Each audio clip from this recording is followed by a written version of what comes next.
నమస్తే, నేను Maruthi Ram. One voice న్యూస్కు స్వాగతం.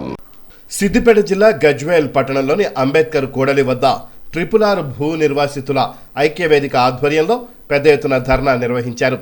ర్యాలీగా వెళ్లి సమీకృత కార్యాలయం వద్ద నిరసన కార్యక్రమం చేపట్టి ఆర్డీఓ కార్యాలయంలో తమకు న్యాయం చేయాలని ఆర్డీఓకు వినతిపత్రం అందజేశారు. అనంతరం భూ నిర్వాసితులు మాట్లాడుతూ అభివృద్ధి పేరిట గత ప్రభుత్వం రైతులను మోసం చేసిందని, రీజనల్ రింగ్ రోడ్డు అలైన్మెంట్ మార్చాలని, రైతులకు సరైన న్యాయం చేయాలని వారు డిమాండ్ చేశారు. గతంలో మంత్రి కోమటిరెడ్డి వెంకటరెడ్డిని కలిసి తమ బాధని చెప్పామని, మంత్రి RRR అలైన్మెంట్ మారుస్తామని, రైతులకు ఎలాంటి నష్టం వాటిల్లకుండా చూస్తామని మాట ఇచ్చారని తెలిపారు. ఇప్పుడు మళ్లీ RRR 3 సంవత్సరాల్లో పూర్తి చేస్తానని అనడం చాలా బాధాకరమని ఆవేదన వ్యక్తం చేశారు.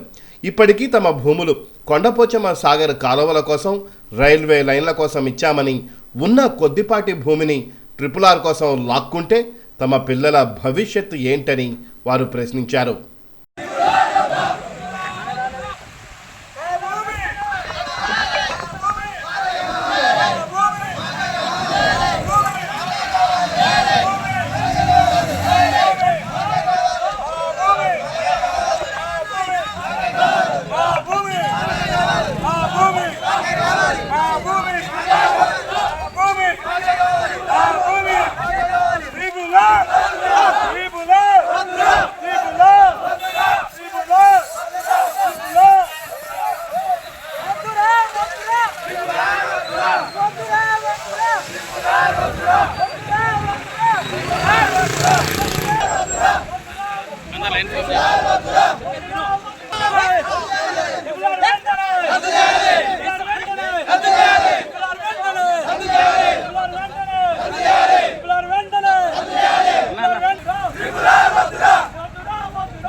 సార్ మోగనం రైతులం అదైతే క్లారిటీ. అయినా సరే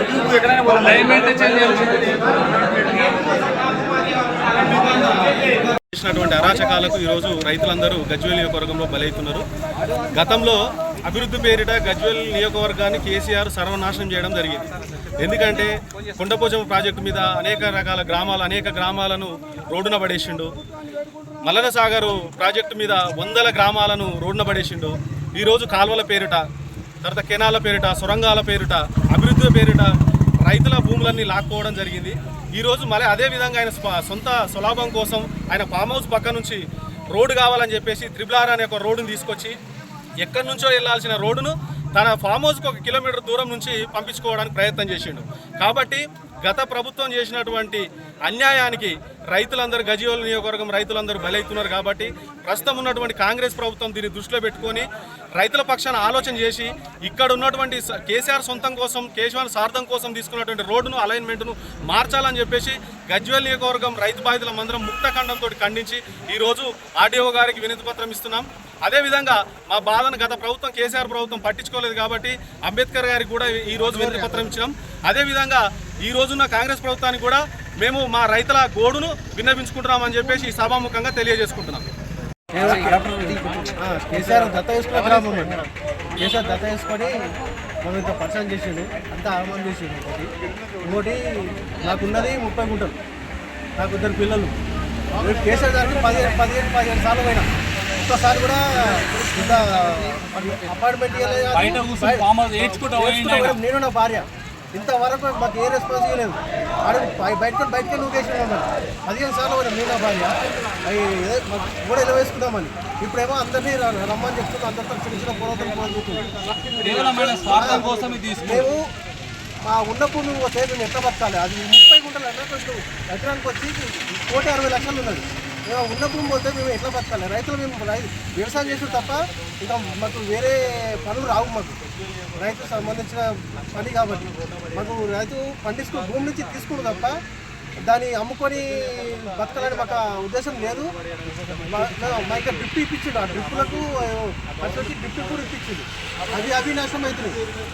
బతుకు మొత్తం రోడ్డు పాలు చేస్తున్నాం, కూలి నాయకులు చేసుకునే బతుకు చేస్తున్నాం. మాకు ఈ ట్రిపుల్ ఆర్ వద్దు. మాకు ఆయన స్వార్థం గురించి దగ్గర చేసిండు. 3-4 అలైన్మెంట్ ఉంటే ఈ దగ్గరదే సెలెక్ట్ చేసిండు. మా బతుకు రోడ్డు పాలు చేస్తున్నాం. కేసీఆర్ ఎమ్మెల్యే మేము గెలిపిస్తున్నాం. కేసీఆర్ ఎమ్మెల్యే అప్పుడు మాకు ఇది కలవడానికి అవకాశం ఇవ్వలేదు. సరే ఈ గవర్నమెంట్ అవకాశం ఇచ్చింది. కొమ్మరెడ్డి వెంకరెడ్డి గారికి పోయినాము, మాట్లాడినాం. ఆయన ఉగాది రోజు మాట ఇచ్చిండు, మీ అలైన్మెంట్ ఆయన స్వార్థం కోసం తీసుకోండు, మేము చూసుకుంటాము, మీకు అన్యాయం చేయము, చేంజ్ చేస్తాం అని చెప్పి మాకు మాట ఇచ్చిండు. ఇంతవరకు ఏది లేదు. ఇప్పుడు మళ్ళీ 30 రోజులు టెండర్లు పిలిపిస్తాను నన్ను.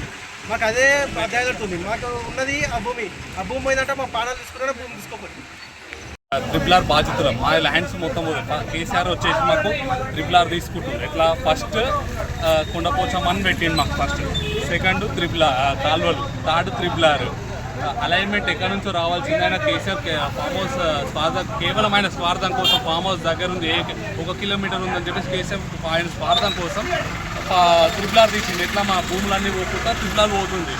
ఇప్పుడు మేము ఎట్లా ఉండాలి, ఎట్లా వేయాలి? 7.5 లక్షల ఎకరం ఇస్తాను మొన్న ఆర్డీఓ గారు పిలిచి చెప్పిరన్న, పిలిచేసి మీకు 7.5 లక్షలు కాంపన్సేషన్ ఎకరానికి ఇస్తాను.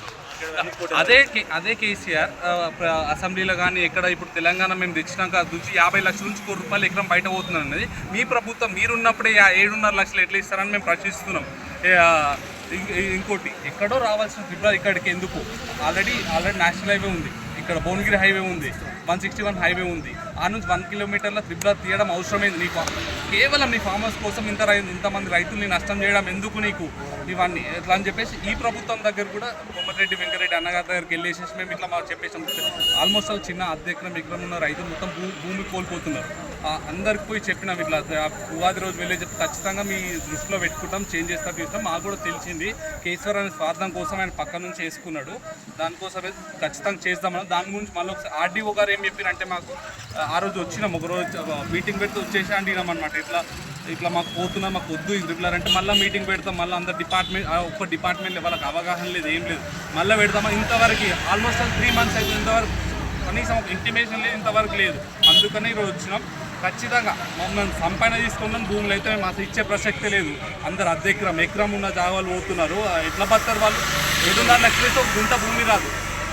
ఎట్లా అసలు ఊకునే సమస్య లేదు. మమ్మల్ని చంపి తీసుకొని పోండి అని మేము చెప్తున్నాం ప్రభుత్వానికి.